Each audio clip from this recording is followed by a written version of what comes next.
Hello dear students, welcome back to our channel Vigyanpur. So this is our lecture number 2 on pair of linear equations in two variables for class 10th mathematics chapter number 3rd.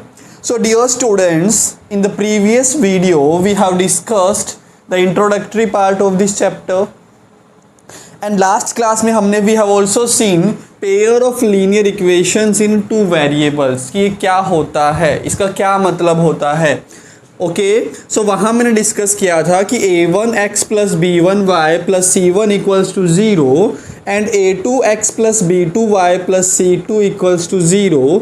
इन दोनों को हम मिला के क्या बोलते हैं, pair of linear equations in two variables बोलते हैं. ओके, नाउ ये जो लिखने का जो आपका वे है, इस वे को हम बोलते हैं अलजेब्राइक रिप्रेजेंटेशन. इसका मतलब ये है कि देखो जो आपका ये पेयर ऑफ लीनियर इक्वेशंस थी, इसको मैंने अलजेब्रिकली यहाँ पे रिप्रेजेंट किया है. इसको हमने यहाँ पर अलजेब्रिकली रिप्रेजेंट किया है. Now we will discuss its geometrical meaning. Now we will discuss its geometrical representation. बी एड ज्योमेट्रिकली मेरा क्या रिप्रेजेंट करता है. सो प्यारे बच्चों, आपको पता होगा कि देखो a1 x plus b1 y plus c1 equals to 0. What is this? ये क्या है मेरा एक linear equation in two variable. तो इसका ज्योमेट्रिकल मीनिंग क्या होगा, बोलो इसका ज्योमेट्रिकल मीनिंग क्या होगा. इसका ज्योमेट्रिकल मीनिंग होगा स्ट्रेट लाइन. यस, नाउ ये भी मेरा ये भी क्या है अपना linear equation in two variable. तो इसका ज्योमेट्रिकल मीनिंग भी क्या हो जाएगा, स्ट्रेट लाइन ही हो जाएगा. ओके, इसका भी स्ट्रेट लाइन हो जाएगा. ओके, तो अगर मैं इन दोनों को कंबाइन करूं तो मेरे पास इसका pair of linear equation in two variables का ज्योमेट्रिकल मीनिंग आ जाएगा ना. ओके, सो ज्योमेट्रिकल ये क्या रिप्रेजेंट करता है, इट रिप्रेजेंट्स क्या, pair of straight lines. Geometrically ये क्या रिप्रेजेंट करेगा, it will represent a pair of straight lines. Okay, अब देखिए काम यहीं पे ख़त्म नहीं होता हमारा. क्या कि देखिए अगर कोई प्लेन है ना, if I talk about this white board है ना, अगर मैं इस वाइट बोर्ड की बात करूं तो ये मेरे लिए क्या है, एक प्लेन है. ओके, सो किसी भी प्लेन के ऊपर लाइंस, दो स्ट्रेट लाइंस के बीच में we can have three conditions. Okay, that means in any plane two lines can be. Okay, देखिए मान लो ये आपका एक लाइन ऐसे है, L1 बोल दो इसको. नाउ दूसरा लाइन आपका ये है L2. ओके, तो ये एक प्लेन के अंदर दो लाइंस आपकी या तो क्या हो सकती है, आपस में कहीं एक पॉइंट पे कट कर सकती है ना. ओके, एक केस तो हमारा ये वाला हो गया. दूसरा केस ये हो सकता है कि ये आपका लाइन L1 है एंड इसके जस्ट पैरेलल आपका लाइन L2 है. दो केस बन गए.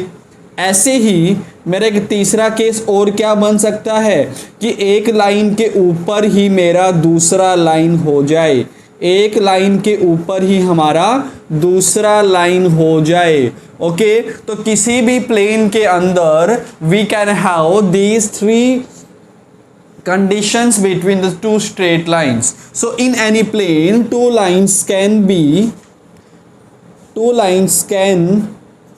be first intersecting, two lines can be intersecting at one point. कोई भी दो लाइन जो है वो या तो क्या होगी, इंटरसेक्टिंग होगी. और इसका एग्जांपल फर्स्ट केस, पहला वाला केस है ना, लाइन L1 एंड L2 आपस में यहाँ पे क्या कर रही है, इंटरसेक्ट कर रही है, कट कर रही है एक पॉइंट के ऊपर. Okay, now let's talk about the second point. Second point क्या है, भी दोनों लाइंस जो हैं आपकी वो पैरेलल है। ओके, तो अगर आपकी कोई दो लाइंस पैरेलल हो तो क्या कभी वो आपस में कट करेगी? नहीं कट करेगी। Just like track, railway track, तो रेलवे ट्रैक जो होता है क्या वो आपका कहीं मीट करता है क्या दोनों लाइंस? नहीं करता ना कभी भी मीट। तो दोनों जो आपकी लाइंस है वो यहाँ पर क्या है? पैरेलल लाइंस है। तो सेकंड कंडीशन क्या बनेगा मेरा? लाइंस डू नॉट इंटरसेक्ट, कि जब लाइंस आपकी इंटरसेक्ट ना करें, that is parallel, that is parallel. और ये हमारा कंडीशन हो गया सेकंड वाला। Okay,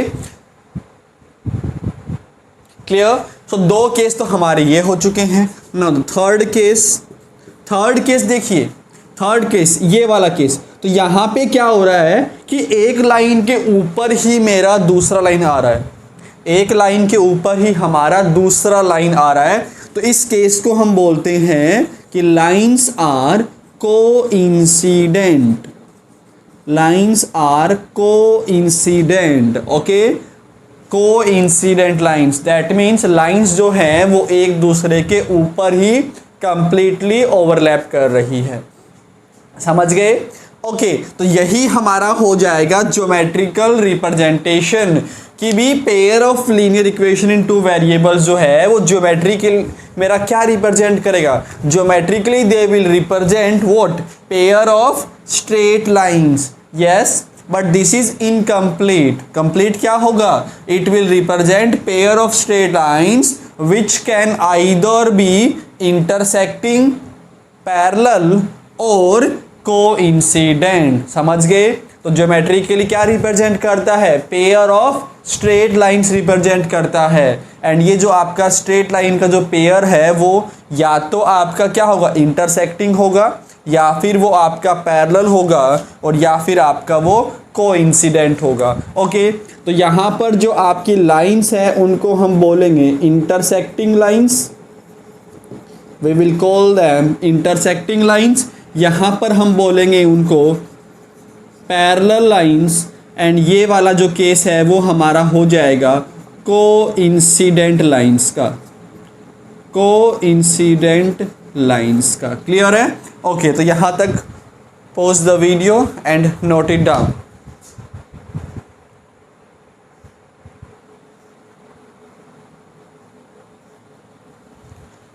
Now let's take example number 1 from your NCERT book. So we have कि अखिला went to a fair, Akhila went to a fair, किसी मेले में गई वो। She wanted to enjoy ride on the giant wheel. Okay, उसको साथ में क्या करना है? राइड भी करना है। जो आपका जो जाइंट व्हील जो होता है उसमें आप उसको राइड भी करना है। And she also wants to play hoopla, hoopla कोई गेम होता है वो भी उसको खेलना है। Okay, now the number of times she played hoopla is half.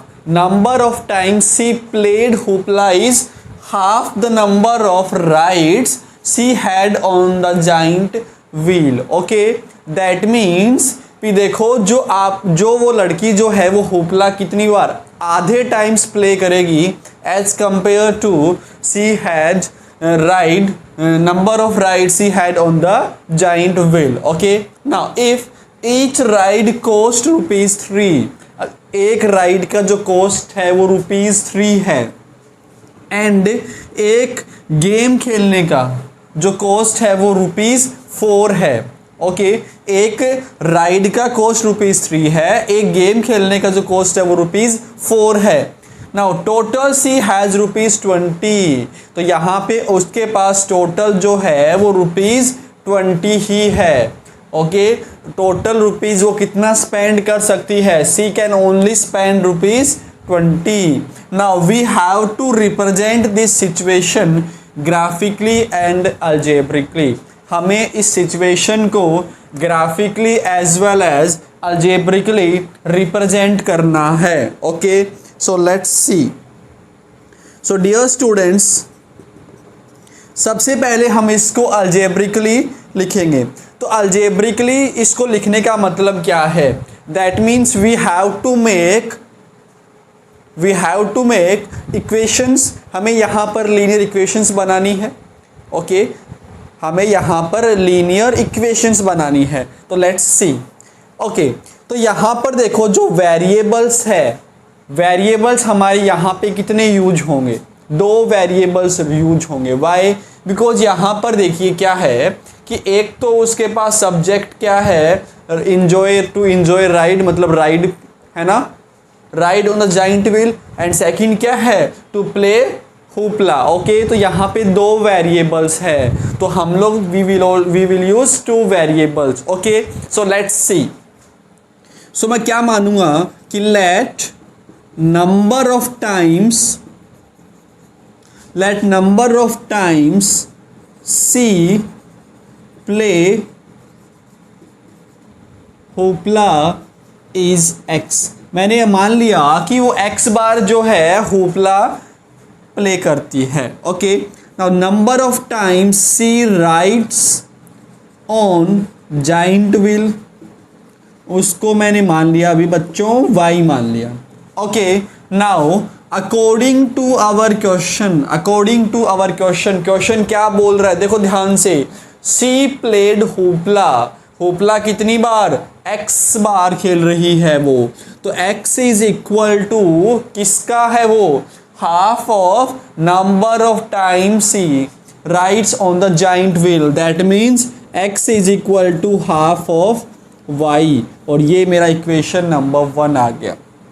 समझे भी, हुपला जो है उसने x बार प्ले खेला है, तो x is equals to half of y, और इसको मैं सिंप्लीफाई करके लिख देता हूँ 2x equals to y, that is y is equal to 2x, और ये हो गया मेरा equation number 1। Okay now equation number 2 देखिए, इफ ईच राइड कॉस्ट ₹3, ठीक है, हर राइड का जो कॉस्ट है वो 3 है। कितनी बार उसने राइड किया है, y टाइम्स राइड किया है, तो टोटल कॉस्ट क्या हो जाएगा राइड करने का, 3y हो जाएगा। ओके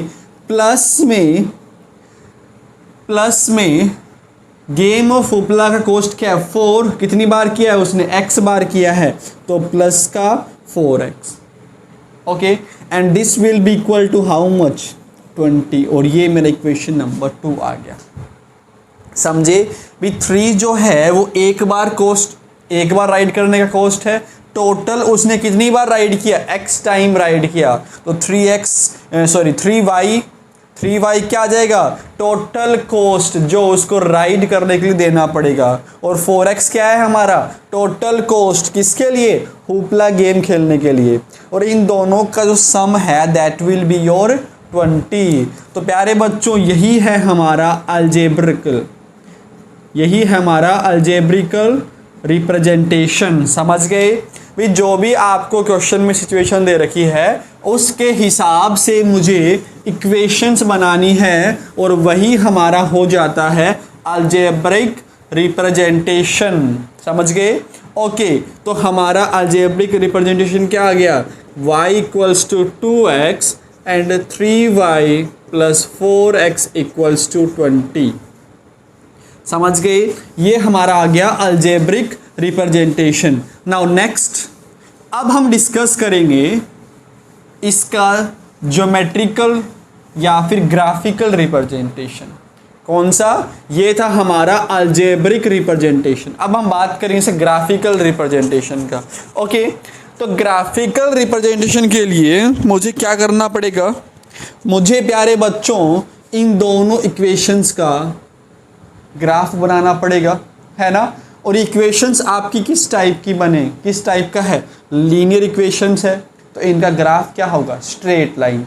और स्ट्रेट लाइन ड्रॉ हम कैसे करते हैं, हम टेबल की हेल्प से स्ट्रेट लाइन ड्रॉ करते हैं। ओके तो सबसे पहले प्यारे बच्चों हम इन दोनों का टेबल बनाएंगे। Okay so let's see. So I am taking y equals to 2x और मैंने इस टेबल बनाना है। टेबल कैसे बनाते हो, आप x y यहाँ रख दोगे। ओके नाउ मैं यहाँ पर x की वैल्यू पुट करता हूँ। सो लेट्स टेक कि x जो है उसको मैंने 0 मान लिया। यही तो करते हो आप, किसी भी एक वेरिएबल को आप अज्यूम कर लेते हो एंड दूसरे वेरिएबल की आप वैल्यू फाइंड करते हो, तो वही तो होता है मेरा ग्राफिकल रिप्रेजेंटेशन। ओके नेक्स्ट, तो जब आपने x को 0 पुट किया तो y का वैल्यू क्या हो जाएगा, 2 into 0, this will be 0। Now second time putting x equals to 1, तो जब मैंने x को 1 पुट किया तो मेरे पास 2 इंटू 1 y की वैल्यू क्या आ जाएगी, 2 आ जाएगी। Is that clear to everyone? Okay now second क्या है हमारा, 3y plus 4x equals to 20। Okay तो यहाँ से प्यारे बच्चों लेट्स सी कि x एंड y। ओके मैंने दो ही पॉइंट क्यों लिए, बिकॉज दो पॉइंट आपके इनफ होते हैं एक स्ट्रेट लाइन को ड्रॉ करने के लिए। ओके नाउ इस बार देखो, इस बार मैं यहाँ पर x को 0 पुट करता हूँ। ओके तो जब प्यारे बच्चों मैं इधर x को 0 पुट करूँगा तो 4 इंटू 0, ये तो मेरा 0 हो जाएगा, तो क्या बचेगा, 3y इक्वल्स टू 20, तो y का वैल्यू क्या आ जाएगा, 20/3 आ जाएगा। y will be equals to 20/3। Next अगली बार मैं y को 0 पुट कर देता हूँ, तो जब मैं यहाँ पर y को 0 पुट करूँगा तो 3 इंटू 0 0 हो गया मेरा, तो 0, 4x इक्वल्स टू 20 आ जाएगा, तो x की वैल्यू क्या मिलेगी मुझे, x की वैल्यू जो है मुझे 5 मिल जाएगी। Okay is that clear? Yes. So ये हो गया हमारा। अब आपके पास इसके भी 2 पॉइंट्स आ गए, इसके भी 2 पॉइंट्स आ गए, तो क्या मैं इनका ग्राफ बना पाऊंगा? Yes, now you can draw their graph. Okay देखिए ग्राफ, जब आप ग्राफ पेपर पे बनाओगे तो आपके पास एकदम से एक्यूरेट रिजल्ट मिलेगा। नाउ मैं तो इस पे बना रहा हूँ, सो हो सकता है कि थोड़ा सा ग्राफ जो है वो आपका इधर उधर बने, सो ये मैंने ग्राफ बना लेना है इसे। ओके बच्चों नाउ पॉइंट्स क्या है अपना, 0,0, सो 0,0 तो मेरा यहाँ मिलेगा। दूसरा पॉइंट क्या है, 1,2, 1,2, so this point will be 1,2। Okay now let's join this two, तो मैंने इन दोनों को ज्वाइन कर दिया एंड प्यारे बच्चों ज्वाइन करो तो इसके ऊपर आप लिख दो कि किसका ग्राफ है, तो ये है मेरा y इक्वल्स टू 2x का ग्राफ। सिमिलरली यहाँ पर 0,20/3, 0,20/3, 0,20/3, so 20/3 is how much? It is approximately 20/3 कितना आ रहा है मेरा, 6। ओके तो ये ऊपर जाएगा आपका काफ़ी, ये जो है वो आपका ऊपर की तरफ जाएगा, तो यहाँ मान लेते हैं मेरा ये 7 आ रहा है और यहाँ मान लेते हैं 6 आ, तो इनके बीच में कहीं मेरा 20/3 ये आ जाएगा। ओके नाउ सेकेंड पॉइंट क्या है मेरा, 5,0, तो यहाँ पे मान लिया मैंने 4 और यहाँ मान लिया मैंने 5, सो 5,0 मेरा ये वाला पॉइंट हो जाएगा और ये वाला पॉइंट है मेरा 0,20/3। Now let's join this two. Okay और इसके ऊपर लिख दो आप कि 3y plus 4x equals to 0। Okay बच्चों, और यही मेरा क्या हो गया, यही मेरा ग्राफिकल रिप्रेजेंटेशन हो गया।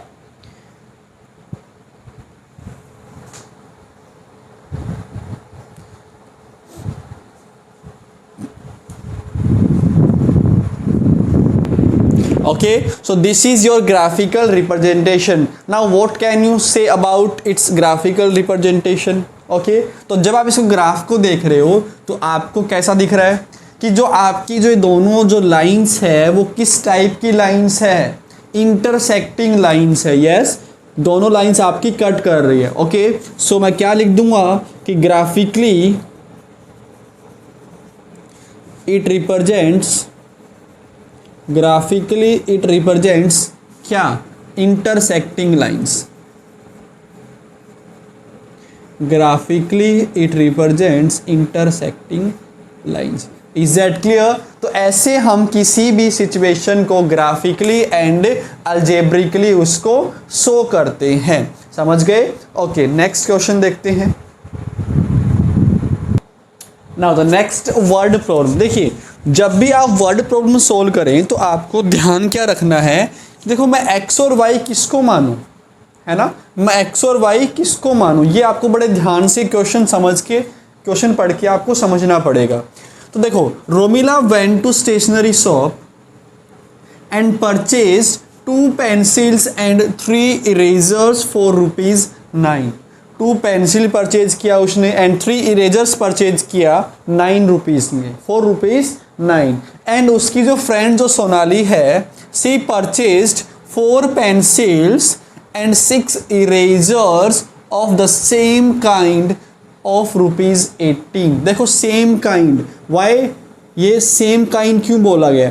देखो सेम काइंड इसलिए बोला गया है कि जितना कॉस्ट इस वाली पेंसिल एंड इरेजर का है पर कॉस्ट, है ना, मतलब एक क्वांटिटी का जो कॉस्ट है उतना ही कॉस्ट जो सोनाली ने खरीदा है उसका भी है, same kind. Okay, that means इसने पेंसिल और इरेजर जो खरीदे हैं उनका जो कॉस्ट है वो आपका सेम है जो इसने सोनाली ने परचेज किए हैं।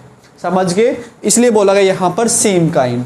तो इस प्रॉब्लम को मुझे अलजेब्रिकली एंड ग्राफिकली रिप्रेजेंट करना है। ज़रा सोच के देखिए कि मैं वेरिएबल एक्स और वाई क्या मानूं। एक्स मुझे क्या मानना पड़ेगा? ये 9 क्या है? टोटल कॉस्ट है ना, जो रोमिला ने दिया है, रोमिला ने जो कॉस्ट दिया है वो है। एंड 18 रुपीज़ जो है वो सोनाली ने जो खर्च किया है वो वाला है। ओके, तो मैं क्या मानता हूँ कि एक पेंसिल का जो कॉस्ट है वो ₹X है एंड एक इरेजर का जो कॉस्ट है वो मैंने ₹Y मान लिया। Clear?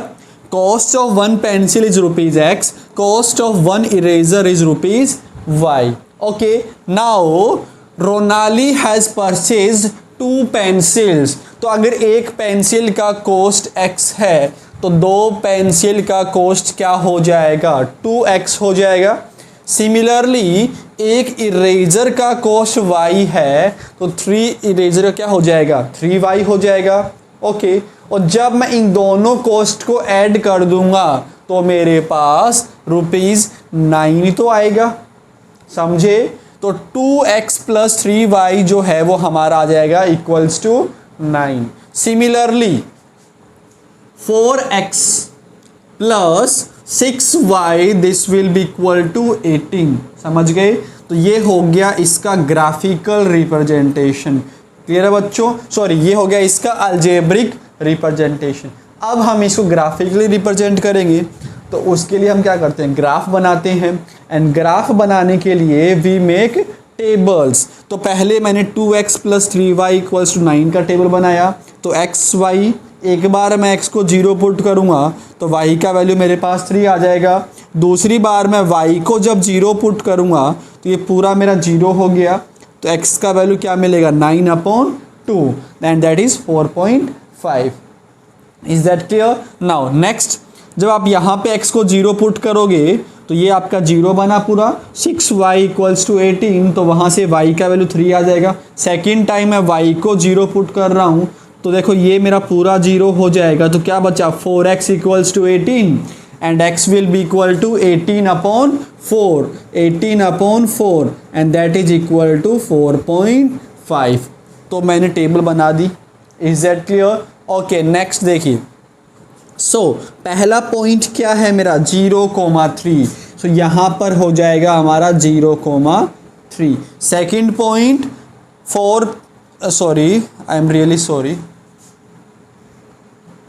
0,3 is this point 0,3.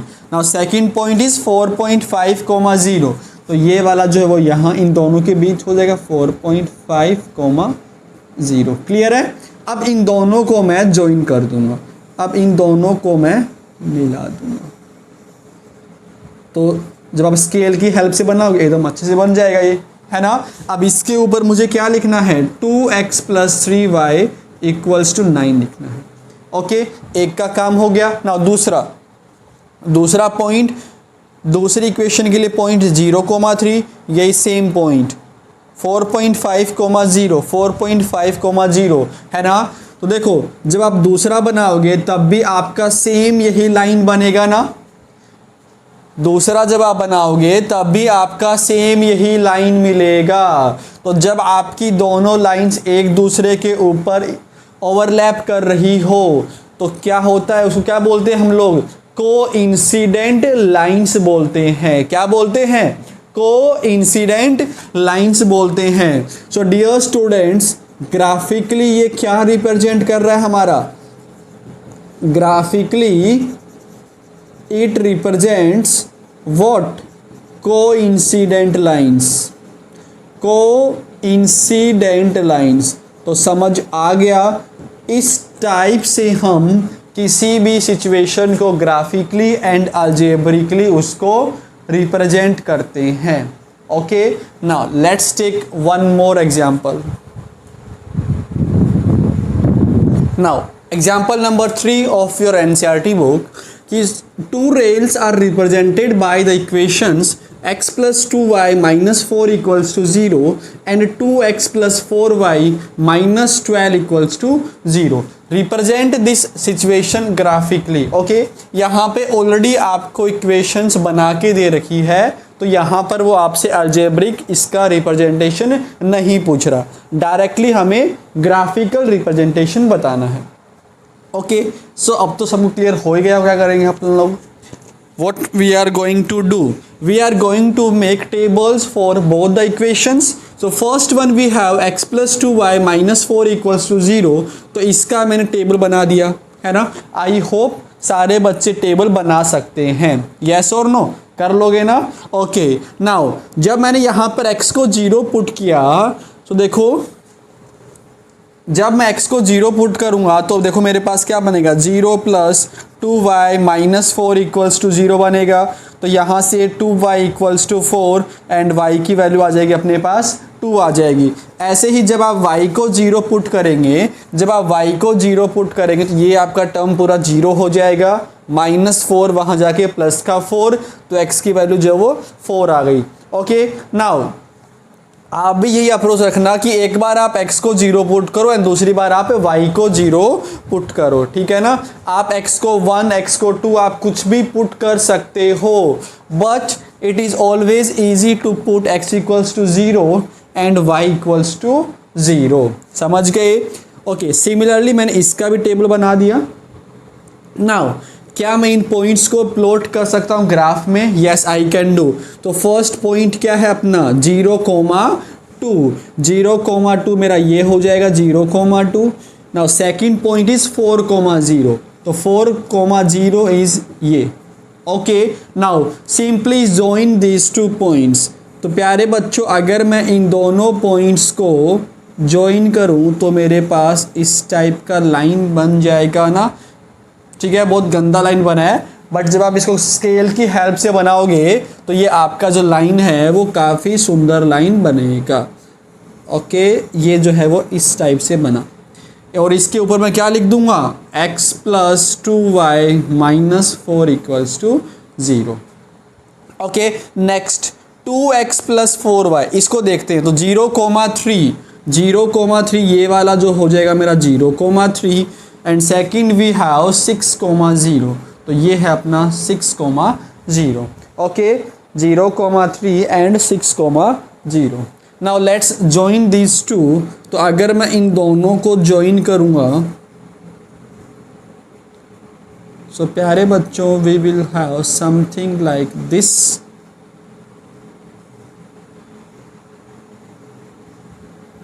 Okay, और इसके ऊपर मैं लिख दूंगा 2x plus 4y minus 12 equals to 0।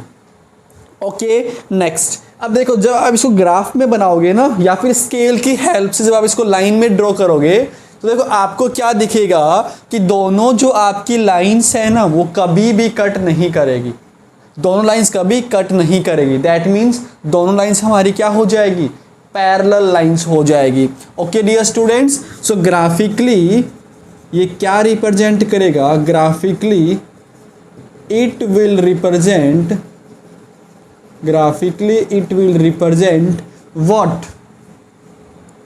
Parallel lines. Graphically it will represent parallel lines.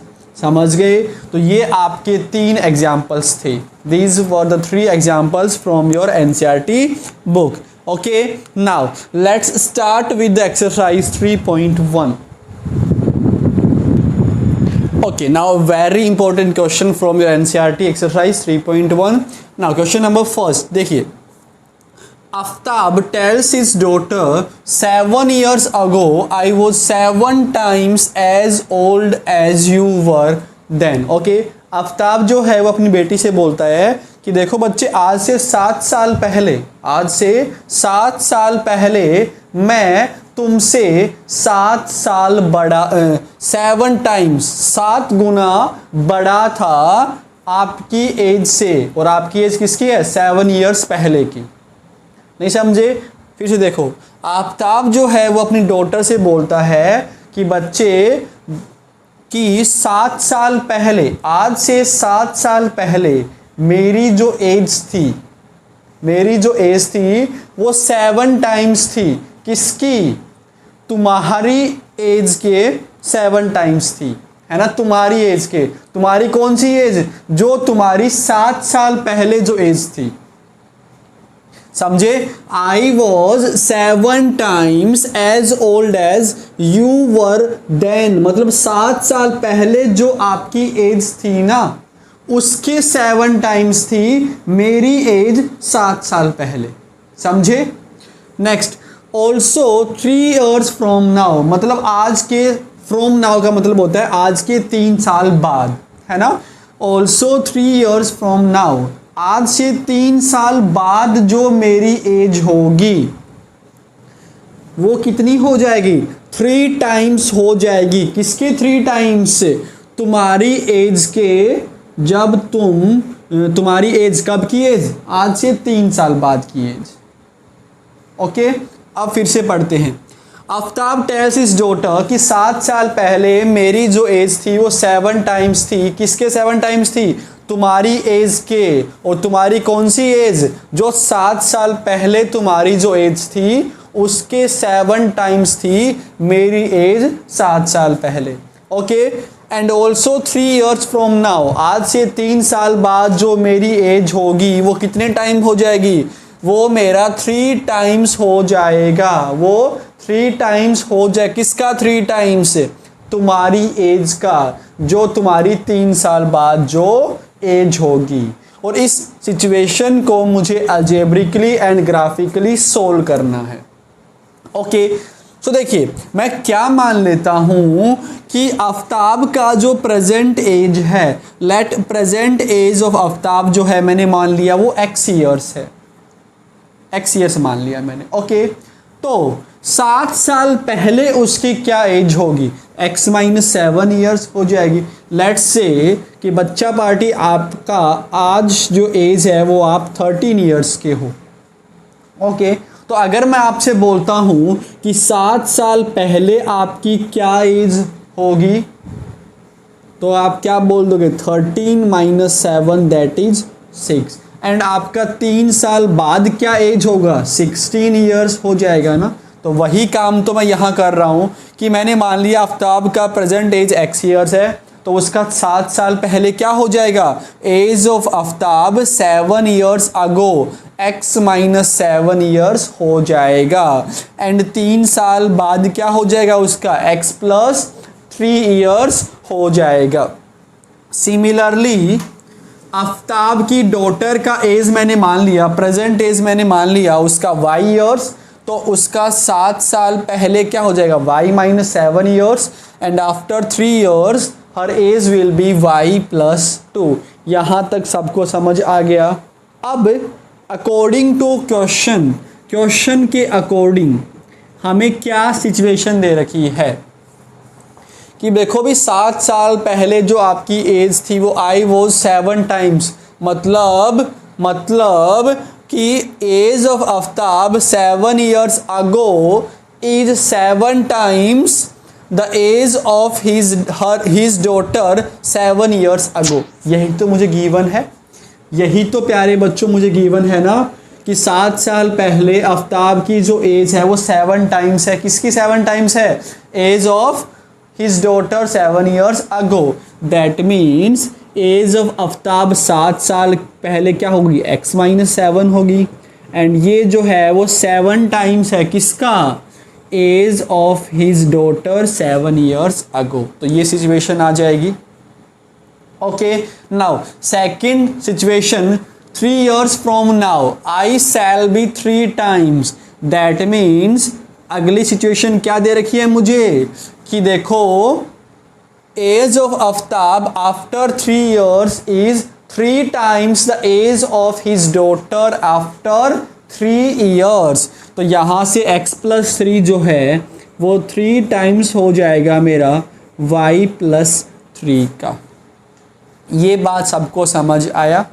Okay, now ये बात यहाँ तक आप नोट करिएगा. Pause the video to note it down. इसके बाद हम लोग देखते हैं भी बच्चों आफ्ताब का एज 7 साल पहले क्या होगा, x माइनस 7 होगा. और वो मेरा 7 टाइम्स है किसका, उसकी बेटी के एज का 7 साल पहले का. ओके, तो 7 टाइम्स y माइनस 7 हो जाएगा. And x plus 3 will be 3 times of y plus 3. Is that clear? Okay, now अब हम क्या करेंगे, अब हम इसको थोड़ा सिंप्लीफाई करते हैं. अब हम इसको सिंप्लीफाई करेंगे. Okay, so we will have x minus 7, इसको मल्टीप्लाई कर दो तो 7y माइनस का 21 हो जाएगा. नाउ सबको आप एक साइड 49 हो जाएगा. ये सबको आप एक साइड में लेके चले जाओ तो x माइनस का 7y माइनस का 7 प्लस 49 इक्वल्स टू 0. एंड ये आ गया हमारा x minus 7y and we will get how much, plus का 42 इक्वल्स टू 0. ओके, तो ये हमारा आ चुका इक्वेशन नंबर 1. अब इसको सोल्व करते हैं. So x plus 3 equals to 3y plus 9 हो जाएगा. Now this will be how much, x plus 3 minus का 3y माइनस का 9 इक्वल्स टू 0. एंड प्यारे बच्चों we will have x minus 3y minus 6 equals to 0. This is equation number 2. तो इसको मैंने algebraically solve कर दिया. Is that clear? तो इसको हमने अलजेब्रिकली रिप्रेजेंट कर दिया. अब इसे ग्राफिकल कैसे करेंगे, तो फॉर ग्राफिकल हम इनका क्या बनाएंगे, टेबल बनाएंगे. ओके, इनका अब हम टेबल बनाएंगे. ओके, सो जब हमने इन दोनों का टेबल बनाया तो आई थिंक टेबल तो आप लोग बना ही लोगे. तो हमने ऐसे टेबल बनाया. ओके, टेबल बनाने के बाद प्यारे बच्चों हमने इन दोनों का ग्राफ बना लिया. ओके, इन दोनों का हमने स्ट्रेट लाइन बना लिया. ओके, तो your straight line will look something like this. ठीक है बच्चों, जब आप इसको ग्राफ में बनाओगे तो आपको और अच्छे से ये क्लियर होगा. ठीक है, तो इसको आप ग्राफ में बनाना. ठीक है, तो जब आप इनको ग्राफ में ड्रॉ करोगे तो प्यारे बच्चों आपको क्या दिखेगा कि दोनों लाइंस जो है ना, दोनों लाइंस जो है आपकी वो लाइंस कैसी होंगी, इंटरसेक्टिंग लाइंस हो जाएगी. दोनों लाइंस जो है वो आपकी इंटरसेक्टिंग लाइंस हो जाएगी. इसका जो है आप एक बार ग्राफ में ज़रूर बनाइएगा. Is that clear? Okay, I hope सबको यहाँ तक समझ आ गया होगा. सो बच्चों this was our question number first. तो इसका ग्राफिकल रिप्रेजेंटेशन क्या हो जाएगा, it will graphically represent intersecting lines. समझ गए? Now the next question, now question number 2 देखिएगा. The coach of a cricket team buys 3 bats and 6 balls for ₹3900. Okay, later she buys another bat and 3 balls of the same kind for ₹1300. Represent this situation algebraically and graphically. तो मुझे इस situation को algebraically and graphically represent करना है. तो प्यारे बच्चों मुझे क्या अज्यूम करना चाहिए, मैं वेरिएबल्स को क्या मानूंगा. मैं मान लेता हूँ कि जो मेरे बैट का कॉस्ट है वो x रुपीज़ है एंड एक बॉल का जो कॉस्ट है वो y रुपीज़ है. Okay, now according to question coach ने क्या परचेज किया? सबसे पहले उसने परचेज किए 3 बैट्स, तो 3 बैट्स का कॉस्ट क्या हो जाएगा?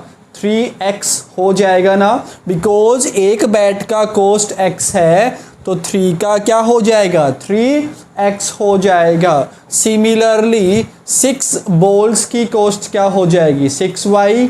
ओके, और अगर मैं उन दोनों को सम कर दूंगा तो मुझे टोटल कॉस्ट मिल जाएगी ना। सो मेरे पास एक इक्वेशन बन गया 3x + 6y = 3900। Clear? Similarly later she buys another bat. Another bat का मतलब है उसने एक बैट और ख़रीदा, फिर तो एक बैट का कॉस्ट क्या हो जाएगा? x हो जाएगा, प्लस 3 बॉल्स की कॉस्ट क्या होगी? 3y। सो x + 3y = टोटल ₹1300। ओके, तो ये हो गया इसका algebraic representation. Now we will discuss its graphical representation. So for graphical representation what we do? We make tables. Okay, तो पहले मैं इसका टेबल बना रहा हूँ, सॉरी इस वाले का, कि 3x + 6y = 3900। ओके, तो यहाँ पे आपको एक थोड़ा सा लॉजिक लगाना पड़ेगा, वो ये है, देखो कि अगर मैं x की वैल्यू 0 पुट करता हूँ, इफ़ आई पुट x = 0, तो मेरे पास y का वैल्यू हो जाएगा 13, ये डिवाइडेड बाय 6, और ये वैल्यू जो आपकी बहुत बड़ी हो जाएगी। दैट्स वाई मैं यहाँ पर x और y को 0 ना पुट करके कुछ और पुट करूँगा। ओके, तो मैंने क्या किया? मैंने यहाँ पे y को लिख दिया इन टर्म्स ऑफ x। कैसे लिखा? देखो भी 6y = 3900 माइनस का 3x हो जाएगा। नाउ ये जो आपका 6 है वो इधर डिवाइड में हो गया। ओके, अब देखो, अब आप यहाँ पर x को 100 पुट करो, तो देखो 3900 माइनस 300 क्या हो जाएगा? 3600, and then you will get y = 600। ऐसे ही मैंने यहाँ पे देखो कुछ वैल्यूज़ पुट किया है।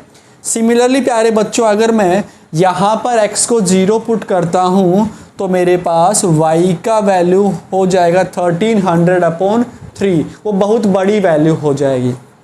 सो मैंने क्या किया? मैंने सेम यहाँ भी y को लिखा है in terms of x। So this is 1300 minus x divided by 3।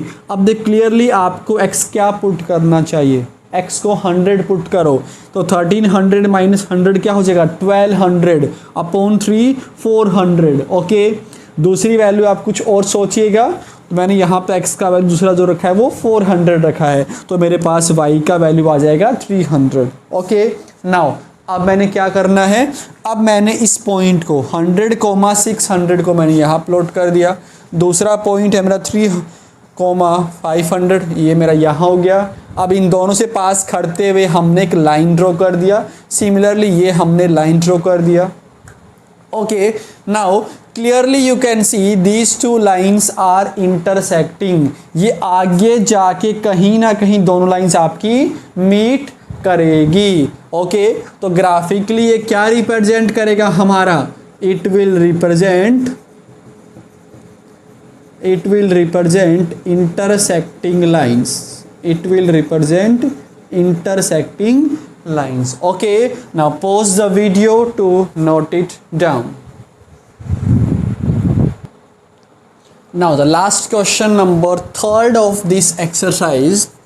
The cost of 2 kg apples and 1 kg of grapes on a day was found to be ₹60. Okay, so मैंने क्या assume कर लिया कि cost of 1 kg of apple is ₹x and 1 kg of grapes is ₹y. Okay, now सो प्यारे बच्चों 2 kg apples की cost क्या हो जाएगी? 2x हो जाएगी, एंड 1 kg ऑफ ग्रेप्स का कॉस्ट क्या हो जाएगा? y. So 2x + y = 160. Now after a month cost of 4 kg of apples and 2 kg of grapes, तो 4x + 2y will be equals to 300। और प्यारे बच्चों यहाँ पर हमने एक अजम्पशन लिया है। लेट्स अज्यूम कि कॉस्ट रिमेन्स सेम। मैंने यहाँ पे अज्यूम किया है कि देखो आज जो कॉस्ट है वही 1 महीने बाद भी कॉस्ट होगी, तभी ये आपका क्वेश्चन सोल्व होगा, अदरवाइज ये क्वेश्चन सोल्व नहीं होगा।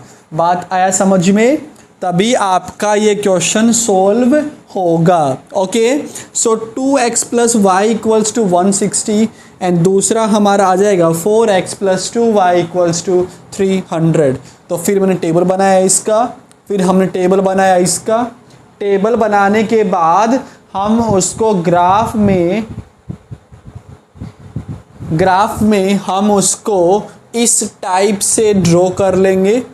ग्राफ के अंदर हम उसको इस टाइप से ड्रॉ कर लेंगे। Is that clear? ओके प्यारे बच्चों, नाउ जब आप इसको ड्रॉ करेंगे ग्राफ के अंदर, so you will notice one thing, थोड़ा सा ग्राफ में आपको चेंज करना पड़ेगा इधर। यू विल नोटिस दैट ये दोनों लाइंस जो है ना वो आपकी कभी भी कट नहीं होगी। ये दोनों लाइंस जो है वो आपकी कभी भी कट नहीं होगी। ये बात जब आप इसको ग्राफ में ड्रॉ करोगे तो आपको एकदम अच्छे से क्लियर दिखेगा। समझ गए? ओके, तो these two lines will never cut each other. That means graphically ये क्या रिप्रेजेंट करेगा? ग्राफिकली ये क्या रिप्रेजेंट करेगा हमारा? It will represent parallel lines. Is that clear? So this was your exercise 3.1। I hope सबको समझ आ गया होगा। ओके, नाउ तो बच्चों जब मैं इसका वीडियो अपलोड करूँगा तो वहाँ पे एट द लास्ट मैं इसके ग्राफ्स भी अपलोड कर दूँगा, सो दैट आपको ग्राफ की हेल्प से क्लियरली समझ आ जाए। Okay, so see you in the next video. Till then take care, bye bye, thank you.